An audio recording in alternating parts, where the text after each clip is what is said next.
अस्सलामुअलैकुम। अमरीकी सदारती इलेक्शन के हवाले से खुसूसी ट्रांसमिशन के साथ मैं हूँ जवाद कमाल और मैं हूँ आमना खटाना। हमारे साथ मोइस भी इस ट्रांसमिशन का हिस्सा हैं। जिस तरह से हम देख रहे हैं कि दुनिया की नज़रें अमरीकी इलेक्शन पर हैं, अमरीका का सदारती दंगल अब फैसला करेगा कि आने वाला जो मंगल है उसमें कौन बाजी मारने वाला है। दो उम्मीदवार जो इस वक्त सबसे ज़्यादा हाईलाइट है मीडिया पे हम देख रहे हैं, जिनका चर्चा भी है और इसके हवाले से कहा जा रहा है जो नेक टू नेक मुकाबला जारी है, क्योंकि जो पोल्स सामने आ रहे हैं उसको देखते हुए तो अब मंगल के रोज़ यानी आज से तकरीबन 2 दिन बाद ये फैसला होने वाला है और मुकाबला काफ़ी कांटेदार करार दिया जा रहा है। रिपब्लिकन उम्मीदवार साबिक सदर डोनाल्ड ट्रंप और डेमोक्रेटिक उम्मीदवार कमला हैरिस की जानिब से फतह का ताज पहनने के दावे किए जा रहे हैं। जो स्विंग स्टेट्स हैं स्पेशली वहाँ पर ताबड़तोड़ दौड़े इन दोनों ही रहनुमाओं की जानिब से किए जा रहे हैं, जबकि अमरीका की जो 250 साल तारीख़ है उसमें अब तक 46 सदूर हैं जिन्होंने अमरीका में सदारत का हुदा संभाला। इनमें से कुछ ऐसे भी हैं जो 2 मरतबा अमरीका के सदर बने। 14 अमरीकी सदर ऐसे हैं जिन्होंने 2 मरतबा अमरीकी सदारत का जो ताज है वो पहना है और एक सदर ऐसे भी रहे हैं जो 1 नहीं 2 नहीं 3 नहीं बल्कि 4 बार अमरीका के सदर बने, वो फ्रैंकलिन डी रोज थे। अब एक बार फिर से एक उम्मीदवार ऐसे हैं इस इलेक्शन के अंदर जो दूसरी मरतबा अमेरिकन प्रेसिडेंट बन सकते हैं। कमला हैरिस का ये पहला इलेक्शन है सदारती उम्मीदवार के तौर पर और डोनाल्ड ट्रंप ये अपना दूसरा सदारती इलेक्शन कंटेस्ट कर। और अगर कमला हैरिस जो कि अभी पोल्स में आगे दिखाई दे रही हैं वो इलेक्शन जीती हैं तो पहली खातून सदारत संभालेंगी अमेरिका में। अमरीकी इलेक्शन की एक ख़ास बात यह भी है कि नतीजे के बारे में हतमी राय कायम करना आसान नहीं होता। इलेक्टोरल कॉलेज के इंतखाब के बाद अर्ली वोटिंग होती है, ताहम अगले रोज़ स्विंग रियासतों के नताइज किसी एक उम्मीदवार के पलड़े को झुका देते हैं। इस बार भी कुछ ऐसी ही इंतखाबी इन स्विंग से कोई बोल्ड होता नजर आ रहा है। इस रिपोर्ट में देखते हैं। अमरीकी सदारती इलेक्शन में स्विंग रियासतें अक्सर इन स्विंग्स बन जाती हैं। एक हरीफ अचानक बोल्ड हो जाता है। अमरीका के 538 इलेक्टोरल वोट्स में से उम्मीदवार के लिए 270 वोट लेना जरूरी है। अमरीकी माहिरीन का अंदाजा है कि डोनाल्ड ट्रंप के पास इस वक्त 235 इलेक्टोरल वोट मौजूद हैं। इसी तरह रिवायती तौर पर डेमोक्रेट रियासतों के तनासुब से कमला हैरिस के पास 226 इलेक्टोरल वोट्स हैं। इस सूरत हाल को देखते हुए स्विंग स्टेट्स की इंतखाबी गेंदें अपना जादू दिखा सकती हैं। माहिरीन के मुताबिक कमला हैरिस के लिए पेंसिल्वेनिया, मिशिगन, जॉर्जिया और विस्कॉन्सिन का नतीजा अहम साबित होगा। लेकिन अगर डोनाल्ड ट्रंप पेंसिल्वेनिया के साथ जॉर्जिया जीत गए तो उनकी सदारती कुर्सी पक्की हो सकती है।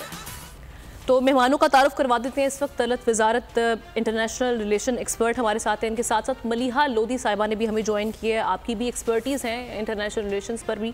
तो मलिहा साहिबा, आपको सबसे पहले शामिल गुफ्तगू करते हैं। ये जो सारा मामला हम देख रहे हैं US इलेक्शंस का, बड़ी गहरी नज़रें हैं, ख़ास तौर पे पाकिस्तानियों की भी अगर हम देखें पाकिस्तान के लेंस से, तो इस बार चूँकि हम एक ख़ास पार्टी को लेकर उसके जो सपोर्टर्स हैं वो बड़ी नज़रें लगाए बैठे हैं इस इलेक्शन पे कि अगर ट्रंप साहब आते हैं तो शायद यहाँ पर कुछ तब्दीली आएगी। सबसे पहले तो मैं पाकिस्तानियों के पॉइंट ऑफ व्यू से उस लेंस से बात करना चाहूँगी, किस तरह से देख रही हैं इस इलेक्शन को? कुछ तब्दीली आएगी अगर ट्रंप साहब आते हैं, इक़्तिदार संभालते हैं?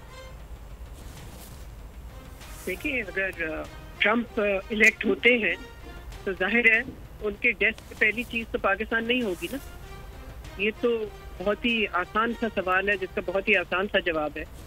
तो उनकी तरजीहात तो उनका अपना मुल्क होगा और उनकी तरजीहात खारजा पॉलिसी के हवाले से चीन और यूक्रेन की जंग, मिडल ईस्ट में जो कुछ हो रहा है, ये टॉप इश्यूज होंगे उनके लिए। अब ये और बात है कि मुख्तलिफ जो मुल्क के लोग होते हैं वहाँ डायस्पोराज होते हैं, उनकी कोशिश ये होती है कि अपने इश्यूज को भी हाईलाइट करें, लेकिन किस हद तक वो पहुँच पाते हैं एक सदारती उम्मीदवार तक, उसका तो मैं कुछ नहीं कह सकती। वो तो सिर्फ उनके कैंपेन को ही पता होगा। तो मलिया साहब, आपने मिडिल ईस्ट का जिक्र किया, वहाँ पर जंग को रुकवाने के हवाले से वो स्टेटमेंट दे भी चुके हैं। उन्होंने कहा कि अगर वो सदर होते तो ये जंगें छिड़ती नहीं, यूक्रेन वॉर भी नहीं छिड़ती। तो अब उनके वोटर्स का कितना प्रेशर होगा अगर वो सदर बन जाते हैं डोनाल्ड ट्रंप कि वो इन जंगों को रुकवाएं, और वो कुछ इसमें रोल प्ले कर सकते हैं अपना? मेरा नहीं ख्याल कि रिपब्लिकन वोटर्स की तरफ से कोई प्रेशर होगा। अगर कोई प्रेशर है तो वो तो डेमोक्रेटिक वोटर्स की तरफ से है कि सीज फायर होनी चाहिए। लेकिन हमने देखा ये है कि दोनों उम्मीदवार जो हैं, उन दोनों के जो पोजीशंस हैं, जो मौक़िफ़ है, वो प्रो इजराइल है। और जहाँ तक साबिक सदर ट्रंप का ताल्लुक है, अगर वो जीत जाते हैं तो हाँ, उन्होंने ये कहा ज़रूर है कि मैं ये जंग रुकवाना चाहता हूँ, लेकिन अब देखना है कि किस तरह से वो करेंगे, किन टर्म्स से वो जंग को रोकेंगे। ये ज़रूर है कि उन्होंने बार बार इस बात को दोहराया है कि ना वो चाहते हैं कि यूक्रेन की जंग जारी रहे, ना वो चाहते हैं कि गाजा की जंग जारी रहे। अच्छा, स्विंग स्टेट्स के बारे में भी मलिया साहिबा बताइएगा। यहाँ पर अभी तक कोई ख़ास सर्वे में किसी भी उम्मीदवार को बढ़तरी दिखाई नहीं दे रही है, तो आप क्या समझती हैं? 2016 के इलेक्शंस में तो ट्रंप को स्विंग स्टेट से काफ़ी ज़्यादा बढ़तरी मिल गई थी, इस बार कौन वहाँ से बढ़तरी लेता नज़र आ रहा है आपको? मेरा ख्याल अगर आप पोल्स देखें तो उसमें तो ये चीज़ सामने आई है कि जिनको स्विंग स्टेट्स कहते हैं या बैटल ग्राउंड स्टेट्स जो है, 7 स्टेट्स हैं, वो 7 रियासतें, ज़्यादातर लीड जो है वो ट्रंप के पास है। बाकी जगह टाइट है, रेस बहुत टाइट है और कुछ कहा नहीं जा सकता। लेकिन हमने ये भी देखा है माजी में अमेरिका में कि पोल्स जो है वो खास एक्यूरेट नहीं साबित होते। तो हमें भी जरा मेरा ख्याल मोहतात रहना चाहिए जब तक कि इलेक्शन हो नहीं जाता। ये ज़रूर है कि जो अर्ली वोटिंग हुई है उसमें कहा जा रहा है कि टर्नआउट जो है वो हाई है, टर्नआउट काफ़ी ज़्यादा हुआ है। और लोगों का कहना ये है, बल्कि तजिया निगार जो अमेरिका में है उनका कहना ये है कि इसका फ़ायदा ट्रंप को पहुंचेगा, ना कि हैरिस को। डॉक्टर साहिबा, I had a question from you. मैं आपसे सवाल ये पूछना चाहता हूँ कि जब आप 2016 में जब डोनाल्ड ट्रंप इलेक्ट होके आए थे as the 45th American president, तो गालिबन आप उस वक्त अमेरिका में ही थी as Pakistan permanent representative to the United Nations. तो मैं ये पूछना चाहता हूँ कि डोनाल्ड ट्रंप को कहा जाता है कि वो रिपब्लिकन सुदूर के एतबार से भी काफ़ी मुख्तलिफ उनकी शख्सियत थी। मैं आपसे ये पूछना चाहता हूँ कि आपने उनकी प्रेसिडेंसी को फ्रॉम वेरी क्लोजली आपने किस तरह देखा, और दूसरा अगर आप ये बता दें कि जो डॉक्टर जिल स्टेन के एक फैक्टर को कहा जा रहा है कि वो कहीं ना कहीं कमला हैरिस के वोटर बैंक को काफ़ी ज़्यादा डैमेज कर सकती हैं, तो आपका उस हवाले से क्या कहना है? देखिए, मैं अमेरिका में सफीर नहीं थी, मैं तो यूनाइटेड नेशंस में सफीर थी, तो मैंने इतना क्लोजली तज्जिया नहीं किया था ट्रंप के टेन्योर को। लेकिन ये ज़रूर है कि जो ट्रंप का टेन्योर था वो खारजा पॉलिसी के हवाले से बहुत ही डिस्टेबलाइजिंग था दुनिया के लिए। जिस किस्म की अनप्रिडिक्टेबिलिटी उन्होंने दिखाई वो है ही, उनकी पर्सनैलिटी कुछ ऐसी है। सबको मालूम है ये कि वो इम्पल्सिव है, वो अनप्रिडिक्टेबल है। तो उनकी जो खारजा पॉलिसी थे वो भी रिफ्लेक्ट की इन्हीं चीज़ों जो उनकी पर्सनैलिटी के हवाले से।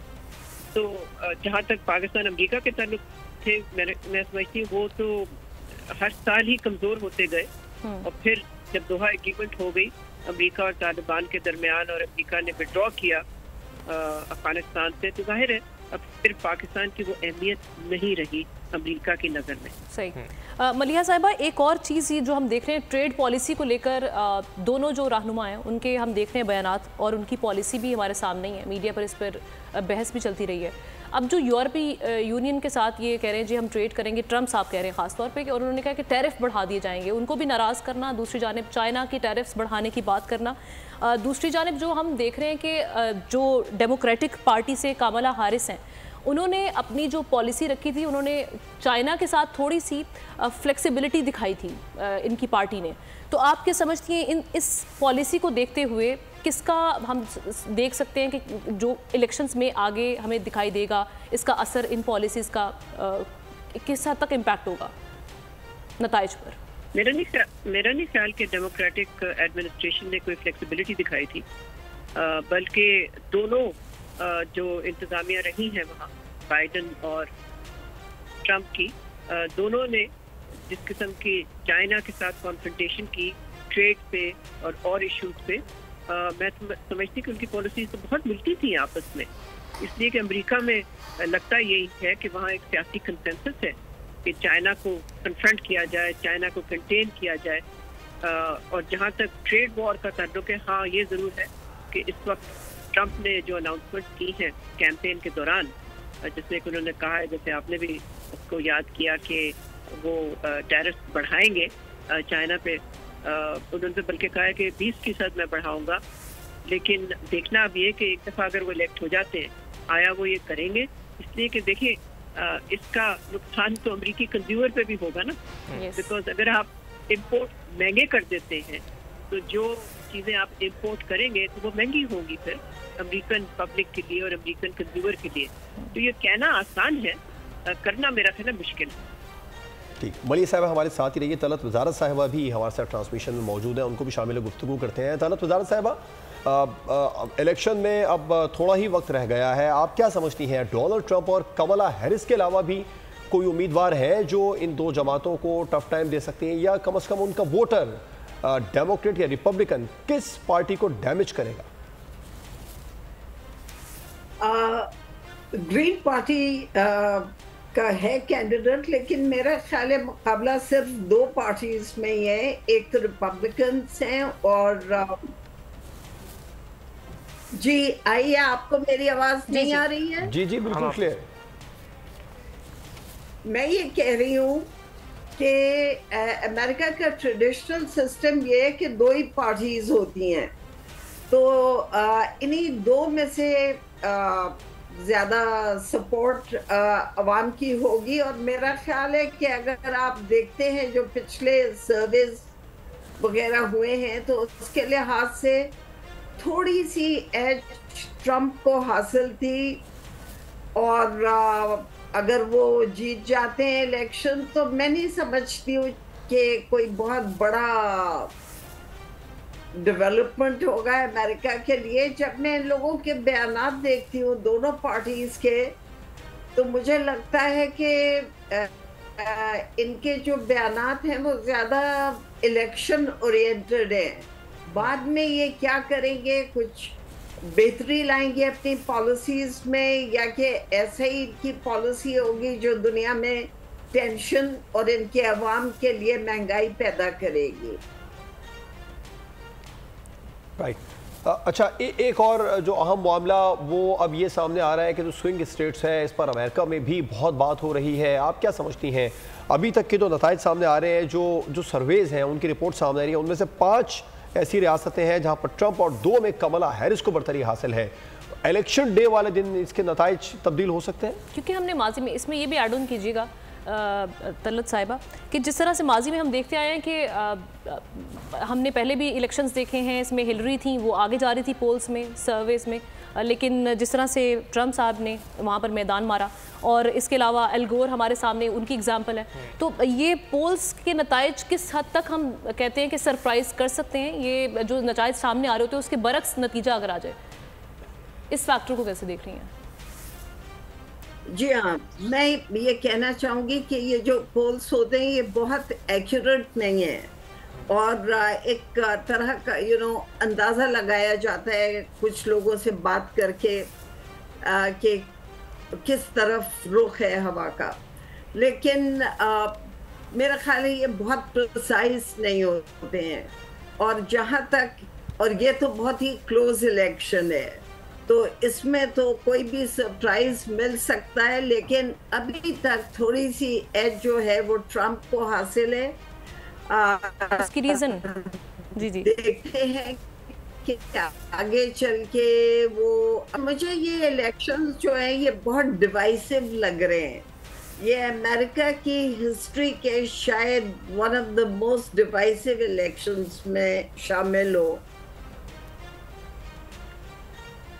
ठीक है मलिहा साहिबा, आपकी जाने बातें हैं। मलिहा साहिबा, अच्छा चले हम आपका इस हवाले से पर्सनल ओपिनियन अगर देखा जाए, ये दो हमारे सामने 2 उम्मीदवार हैं, अमेरिका के मसाइल को अगर हम सामने रखते हैं, मेजर जो वहाँ पर इश्यूज़ हैं उनको देखते हुए, जो आपने इनकी पॉलिसीज़ देखी हैं दोनों कैंडिडेट्स की, इनमें से किसकी पॉलिसी आपको बेहतर लगी है?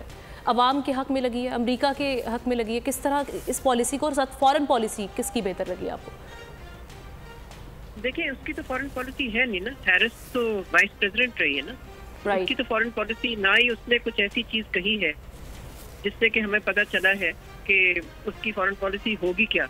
बहुत ही किस्म के उनके जवाब रहे हैं और बहुत ही एम्बिगुअस है कि वो फॉरेन पॉलिसी के फ्रंट पे, तो आप कंपेयर नहीं कर सकते, बिकॉज बाइडेन इंतजामिया की फॉरेन पॉलिसी थी, हैरिस की तो नहीं थी ना। तो मैं समझती हूँ कि इस तरह का कंपैरिजन करना बड़ा मुश्किल है।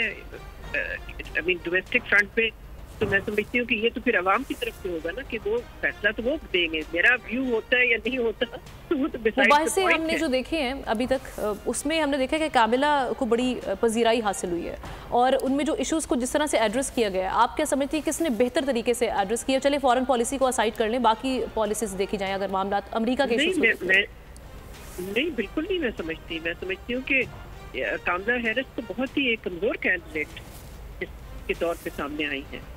वो तो बाइडेन ने ड्रॉप आउट कर दिया जब रेस से, तो लास्ट मिनट पे कामला हैरिस को डेमोक्रेटिक पार्टी ने नॉमिनेट किया, लेकिन इनके बहुत क्लियर नहीं है। बल्कि अगर आप सारे तज्जिए पढ़े मगरबी जरीदों में, अखबारों में और मुख्तलिफ उनके जो चैनल पे जो कवरेज हो रही है, तो उसमें मोस्टली तो यही आ रहा है कि हमें मालूम नहीं कि exactly Kamla Harris what does she stand for.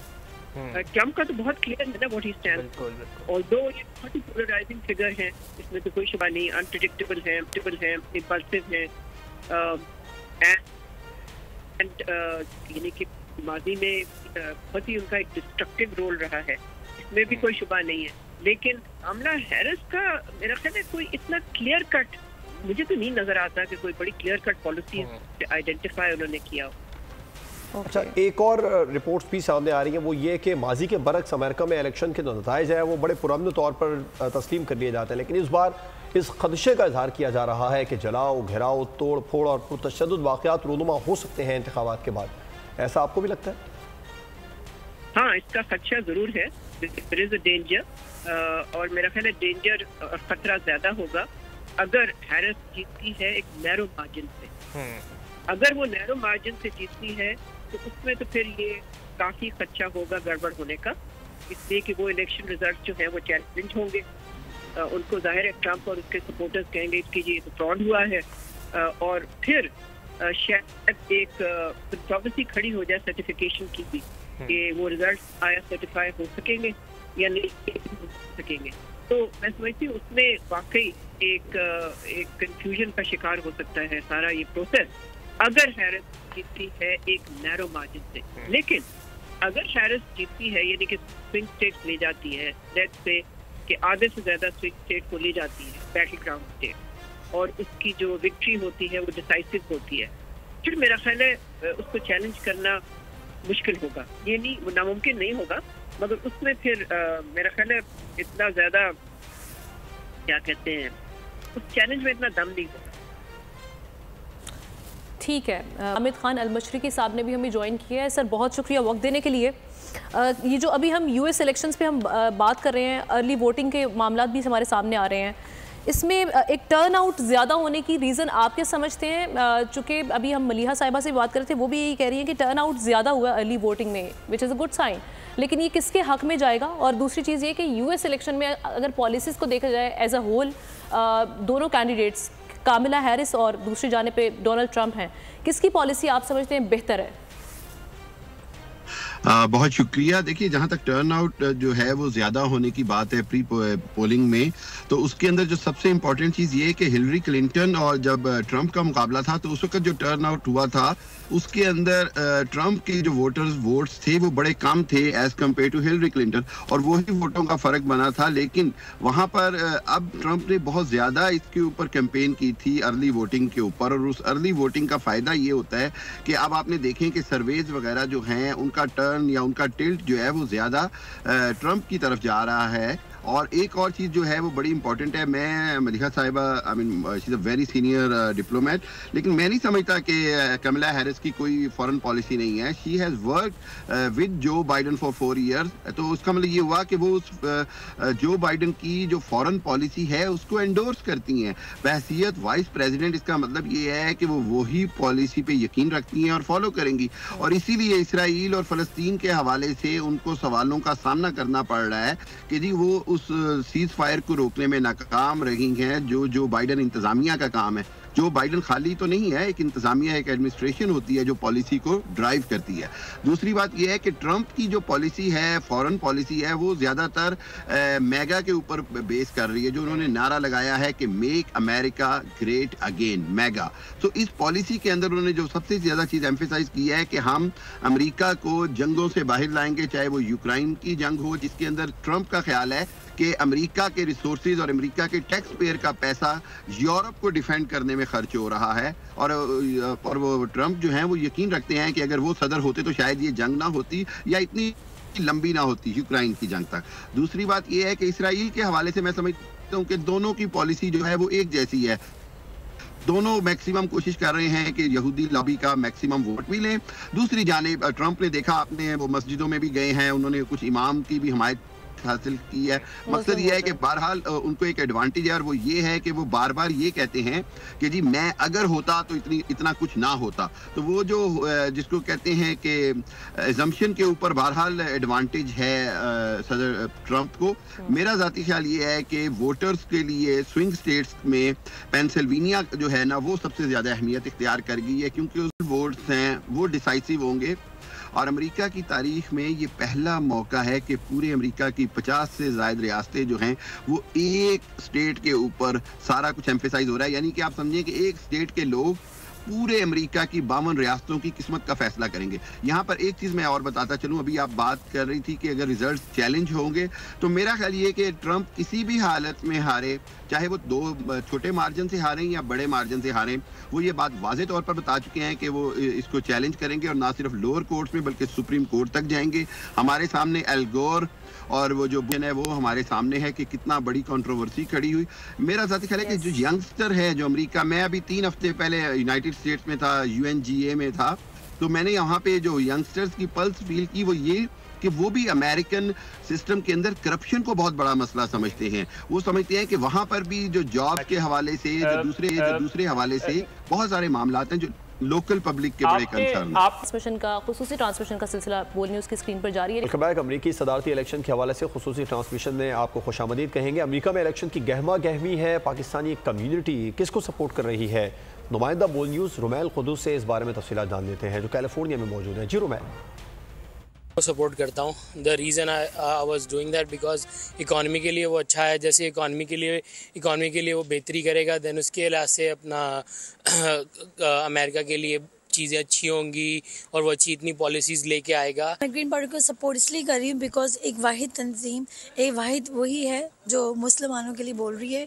कोई भी पार्टी सपोर्ट नहीं कर रही है मुसलमानों को, because There's only one party support the Palestinian Gaza people. 200,000 से ज़्यादा जा रहा है अब मर्डर्स जो हुए हैं पैलेस्टीनियंस के, जो इनोसेंट सिविलियंस हैं। अगर हम इस पे ज़बान नहीं देंगे और इसके बारे में नहीं रिप्रेजेंटेशन डालेंगे हमारे पार्टी में, तो कौन वो आवाज़ देगा हमारे भाई बहनों को। तो इसलिए हमें बहुत ज़रूरी है कि इस इलेक्शन में हम वोट करें और हम ऐसा वोट करें कि जो हमें सपोर्ट करेंगे इस इलेक्शन में, हम उन्हीं को वोट दें। जो डेमोक्रेट्स हैं इन्होंने तो काफ़ी डिसअपॉइंट किया, especially given the situation in Gaza, और जो रिपब्लिकन्स हैं इनके साथ भी जो एक्सपीरियंस आई थिंक इतना अच्छा नहीं रहा। So I think there should be a third option, that's why I would. Rumail, हमारे नुमाइंदे कैलिफोर्निया में मौजूद पाकिस्तानियों से बातचीत कर रहे थे, वहाँ के तासुरात जानने की कोशिश कर रहे थे कि किसको सपोर्ट किया जा रहा है, कौन सा कैंडिडेट वहाँ पर ताकतवर है। लेकिन सारी जो सिचुएशन में एक चीज़ हम देख रहे हैं बड़ी इंटरेस्टिंग है,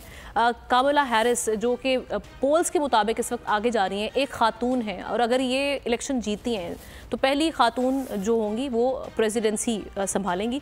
लेकिन अब डेमोक्रेटिक पार्टी की अनीला अली साहिबा, उन्होंने हमें ज्वाइन की है, रिप्रेजेंट करी है डेमोक्रेटिक पार्टी को। वो क्या इस हवाले से तासुरात रखती हैं, क्योंकि खातून आगे आई हैं इस as a candidate of president. तो अनीला, आपसे जानना चाहेंगे कि किस तरह से देख रही हैं, कितना खुशाइंद है ख़वातीन का आगे आना, और दूसरी चीज़ ये कि कामिला हैरिस जिस तरह से पोल्स में आगे जाई जा रही हैं तो ख़वातीन की खासी सपोर्ट उनको हासिल है कहीं ना कहीं, किस तरह से देख रही हैं? Too close to call. हम तो औरतों की यही ख्वाहिश है, अमेरिकन औरतों की, कि कभी कोई औरत भी प्रेसिडेंट बने, अभी तक हुआ नहीं है। मेरा जो पर्सनल ख्याल है, मैं समझती थी कि best woman candidate, female candidate Hillary Clinton थी, और जब वो नहीं जीती, मैं उनकी डेलीगेट भी थी, तो मुझे बहुत अफसोस हुआ था। उसके बाद मैंने ज़रा सा गिव अप कर दिया था। इस दफ़ा एक बाइडन साहब का जो हमारा एक कॉन्सिक्वेंशल चीज़ हुई है पास्ट 4 महीनों में, वो ये हुआ कि प्रेसिडेंट बाइडन ने कहा मैं नहीं रन करूँगा। उसके बाद डेमोक्रेटिक पार्टी के पास बेसिकली 4 महीने थे टू चूज़ अ कैंडिडेट। उन्होंने बहुत सारे पोल्स रन किए, तो उनको लगा कि सिर्फ कामला हैरिस इतनी क्लोज आ सकती हैं कि वो शायद ट्रंप को बीट कर दें। तो मैं इस वक्त क्योंकि बोल रही हूँ as an analyst, I say may the best candidate win, और ये it's up to the American people to decide, but it's so close. बहुत अच्छा होगा अगर एक वो भी South Asian, African American and a woman candidate हो, लेकिन मैं हमेशा बिलीव करती हूँ कि it should be a capable candidate. However it is should be able to administer and run America the best way possible. Thank you so much. Anila Ali साहिबा हमारे साथ मौजूद थी और इस हवाले से बात कर रही थी। और जिस तरह से हम बात करें इस वक्त कामला हैरिस डेमोक्रेटिक पार्टी से और रिपब्लिकन पार्टी से, हमारे सामने डोनाल्ड ट्रंप साहब मौजूद हैं। उनका दौरे इक़्तिदार हामिद साहब हम देख चुके हैं। उनकी पॉलिसीज़ को अगर देखा जाए, पाकिस्तान US रिलेशनशिप्स कहा जाता है कि दहाइयों बाद उससे कुछ बर्फ़ पिघली थी उस ज़माने में, और कुछ बेहतरी की जानिब हम गए थे। अब अगर डोनाल्ड ट्रंप आते हैं तो आप किस तरह से देख रहे हैं पाकिस्तान और US के रिलेशनशिप्स को? और साथ ही साथ चाइना बीच में था, चाइना के साथ एक बीच में टेंशन आ चुकी थी, लेकिन अभी जो रिसेंटली कुछ हमने देखे विजिट्स हुए, उनसे कुछ बेहतरी आई है। अब पाकिस्तान को एक तवाज़ुन बरकरार रखना है। अगर हम पाकिस्तान के लेंस से देखें तो ये जो इलेक्शंस आने वाले हैं, कौन सा कैंडिडेट पाकिस्तान के हक़ में बेहतर रहेगा? चूँकि अब जियोपॉलिटिकली भी अगर देखा जाए तो पाकिस्तान की जो पोजीशन है उस पर दुनिया की नज़रें हैं, तो किस तरह से देख रहे हैं? जी बिल्कुल ऐसे ही है। मेरा ख्याल ये है कि पाकिस्तान जो है वो एक खास पॉलिसी रखी जाती है, रिगार्डलेस ऑफ रिपब्लिकन्स आए या डेमोक्रेट्स आए। अमेरिका की पॉलिसी जो पाकिस्तान के साथ है वो के ऊपर मुनासिर है कि अमेरिका वॉर और टेरर हो या रशिया के वक्त कोल्ड वॉर का टाइम हो, उस वक्त तो अमेरिका पाकिस्तान का भरपूर साथी भी बन जाता है, बल्कि हम नॉन एलाय नेटो मेंबर भी बन जाते हैं। लेकिन हमने देखा कि अमेरिका की दोस्ती जो है वो मुफादात के ऊपर हमेशा रही है। अब मौजूदा हालात के अंदर मैं ये समझता हूँ कि जो बाइडन साहब ने पिछले 4 साल में जब से अफगानिस्तान से खुसूसी तौर पर इनखला हुआ, तो उसके बाद से बात या फॉरेन पॉलिसी में और इंडिया की तरफ ज़्यादा झुकाव किया। दूसरी जानिब अगर ट्रंप की बात की जाए तो मैं ये समझता हूँ कि सदर ट्रंप क्योंकि जंगों के इतने हक में नहीं हैं, वो बिजनेस और ट्रेड को बेहतर करने की सोच देते हैं, और रिपब्लिकन्स के हमेशा से कुछ अंदाज में पाकिस्तान के साथ ताल्लुका ज़्यादा बेहतर है। देखना होगा कि सबसे अहम बात यह है कि किस तरह की कैबिनेट बनाते हैं। अगर ट्रंप जीतते हैं और अगर कमला हैरिस जीतती हैं तो मेरा ख्याल है कि वो कंटिन्यूटी ऑफ द जो बाइडन एडमिनिस्ट्रेशन होगा, जिसके अंदर पाकिस्तान के लिए कोई बहुत ज़्यादा कोई मैं नहीं समझता कि एडवांटेज होगा। मैं ये बार बार कहता आ रहा हूँ कि जो दुनिया कहती है कि जी पाकिस्तान शायद चाइना और अमेरिका के दरमियान सैंडविच बन जाएगा पाकिस्तान की फॉरेन पॉलिसी, तो मैं इससे इख्तलाफ करता हूँ। मैं ये कहता हूँ कि पाकिस्तान को चाहिए कि चाइना और अमेरिका के दरमियान सैंडविच नहीं, बल्कि चाइना और अमेरिका के दरमियान ब्रिज का किरदार अदा करे, जो पाकिस्तान ने कई दहाइयों में किया भी है। तो पाकिस्तान जो है वो शायद जो इस मल्टीपोलर वर्ल्ड के अंदर जहां अब अमेरिका अकेली सुपर पावर नहीं रहा, वहां पर शायद पाकिस्तान अपना बेहतर किरदार अदा कर सकता है चाइना और अमेरिका के जो टकराव की बातें हैं उनको ख़त्म करने में और उनको करीब लाने में। और पाकिस्तान का ये किरदार जो है वो मेरा ख्याल है पूरी दुनिया के लिए बहुत ज़रूरी है। बिल्कुल ठीक। अच्छा मुइज़, आपकी तरफ आना चाहेंगे। आपसे एक मैं ख़ास तौर पे पूछना चाह रहा हूँ कि ज़राए इब्लाग का बड़ा रोल रहा है अमेरिकन इलेक्शन में हमेशा से ही, और जो वहाँ का सबसे बड़ा मीडिया हाउस या अखबार समझा जाता है वॉशिंगटन पोस्ट, वो हमेशा एक मखसूस जमात को, किसी न किसी पार्टी को सपोर्ट करता रहा है। सबसे ज़्यादा उसकी सपोर्ट डेमोक्रेटिक पार्टी को रही है। इस बार उसने बिल्कुल वाज़े तौर पर कह दिया कि वो किसी भी पार्टी को सपोर्ट नहीं करने जा रहा। 2 वजूहत उससे, एक तो ये कि वो हो सकता है उसने ये अंदाज़ा लगा लिया हो कि कमला हैरिस इलेक्शन नहीं जीत सकेंगी, या फिर वो वाकई न्यूट्रल रखना चाहते हैं खुद को, और कितना फ़र्क पड़ेगा डेमोक्रेटिक को इस फैसले से? ये आपने बहुत अच्छा सवाल उठाया, स्पेशली मीडिया के हवाले से। एंड अमेरिका में वेस्ट में, चाहे वो यूके हो गया या यूएस, वहाँ पे डिवीज़न है लेफ़्ट और राइट की। अब जैसे हम कुछ ज़राया अबलाग के वजह से कुछ इदारों को देख लें, जहाँ न्यूयॉर्क टाइम्स आ गया है या वाशिंगटन पोस्ट आ गया या CNN, जो कि डोनाल्ड ट्रंप के काफ़ी ज़ेर तनकीद रहा उनके 4 सालों में, तो वो हमेशा लेफ़्ट लीनिंग एक अखबार के तौर पे जाना जाता है। तो इस दफ़ा एक बड़ी इंपॉर्टेंट यहाँ थी, एक वाशिंगटन पोस्ट ने किसी भी प्रेडिक्शन या इंडोर्समेंट से इनकार किया, और एक और अखबार अमेरिका का लेफ्ट अखबार लॉस एंजलिस टाइम्स 20 साल में पहली दफ़ा उन्होंने किसी भी डेमोक्रेटिक उम्मीदवार की हिमायत से इनकार किया। एंड अनफॉर्चुनेटली जो डेमोक्रेट्स की जो election campaign towards the run of the election रही है, जो उनकी कुछ पॉलिसीज़ रही, जो स्पेशली फॉरेन पॉलिसी उनकी आप देख लें, तो वो काफ़ी तनकीद की नज़र में रही। और अनफॉर्चुनेटली जो कमला हैरिस, आई डोंट थिंक कि वो इस तरह इंस्पायर कर सकें कि उनको एंडोर्समेंट्स मिल सकें। Well, even though the election polls are quite tight right now, काफ़ी नेक टू नेक चल रहे हैं, but one of the reasons why जो ज़राया अबलाग के इदारे हैं उन्होंने एंडोर्समेंट से ज़रा थोड़ा पीछे हटे हैं, वो यही वजह है कि इस दफ़ा डेमोक्रेट्स की तरफ से कोई इतनी इंस्पिरेशनल कोई पुल नहीं है टूवर्ड्स द वोटर्स, और मे बी जो उनका नज़रिया रहा है वो इसी वजह से, अगर आप यही वजह है कि डॉक्टर जिल स्टाइन जो ग्रीन पार्टी की लीडर हैं, 2016 में उन्होंने जो है इलेक्शन लड़ा पहली दफ़ा, उन्होंने कहा कि ग्रीन पार्टी की तरफ से इलेक्शन लड़ने का उनका वजह यही थी कि जो डेमोक्रेटिक पार्टी वो अपने नज़रिए से हट गई है। एंड ओवर द ईयर्स इस नज़रिए से हटने की वजह से ना सिर्फ डेमोक्रेटिक वोटर्स उनसे थोड़े से साइड पे होंगे, बल्कि ज़राया अबलाग के इदारे भी अब थोड़े से साइड पे ज़रूर हुए हैं। बिल्कुल ठीक है। और एक बड़ी वजह ये भी रही है कि पहले जो बाइडन को उन्होंने प्रेसिडेंशियल इलेक्शन कैंडिडेट बनाया किया, इस वजह से ज़राया अबलाग ने भी हाथ उठाया। अच्छा, अमरीकी इलेक्शन में मुसलमान डोनाल्ड ट्रंप और कमला हैरिस के बारे में अलग अलग राय रखते हैं, और कई मुसलमानों का ये मौक़िफ़ है कि वो दोनों को ही वोट नहीं देंगे। वाशिंगटन में मुस्लिम डे के मौके पर अमरीकी मुसलमानों ने और क्या कहा, आइए जानते हैं। थर्ड पार्टी को, और वो इसलिए डाल रहे हैं कि जिलिस्तीन ने उसने पैलेस्टाइन की कॉज को बहुत ज़्यादा प्रमोट कर रही है, और उसका ये व्यू है कि वो अगर वो विन करते हैं तो वो जंग को ख़त्म करेंगे। तो तुम्हें पता ये एक ही है बंदा जिसको देना। किसको दे रहे हैं? एक ही को है जो है अकेला, इधर ट्रंप को दे रहे हैं। ट्रंप को दे रहे हैं। हाँ। मैं ये समझता हूँ कि हमें मुस्लिम कम्युनिटी को मेन स्ट्रीम पॉलिटिक्स में बिल्कुल आना चाहिए, और अपने वोट कास्ट करते हुए ये ज़रूर मद्देनज़र रखना चाहिए कि कौन सी पार्टी हमें एज ए कम्युनिटी वो हमें सपोर्ट करती है। तो आपने अवामी तासुरात भी सुन लिए हैं। हामिद साहब, आपकी जानिब आते हैं, एक आखिरी क्वेश्चन आपकी जानिब सामने लेकर आते हैं। अगर हम ये देखें यूएस की जो ट्रेड पॉलिसी है, इसमें ट्रंप की ख़ास तौर पे हम मलिहा लोधी साहिबा से भी जब बात कर रहे थे तो इस पर हमने उनका टेक इस पे लिया, तो वो ये कह रही थी कि जो सारे मामलात हैं यूएस की, जो यूरोपीय यूनियंस के ऊपर जो टैरिफ बढ़ाने की वो बात कर रहे हैं, वहाँ से ट्रेडिंग के मामलात को लेकर चाइना को के साथ तो उनके थे ही सख्त मामलात, लेकिन अब यहाँ पर भी टैरिफ बढ़ाने, और इसे मिनी चाइना कहा जा रहा है, तो ये किस हद तक इम्पैक्ट करेगी रिजल्ट्स पे?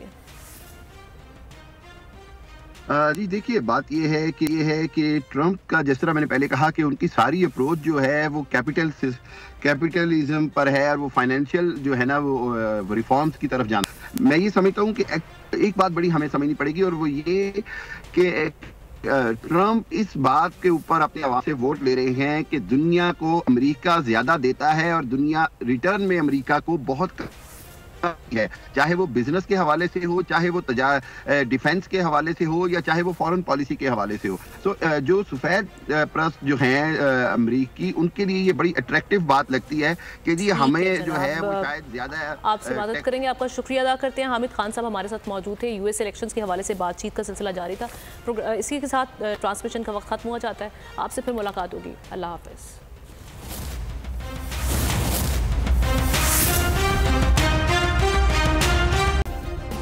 सब्सक्राइब करें और बेल दबाएं ताकि कोई खबर रह न जाए।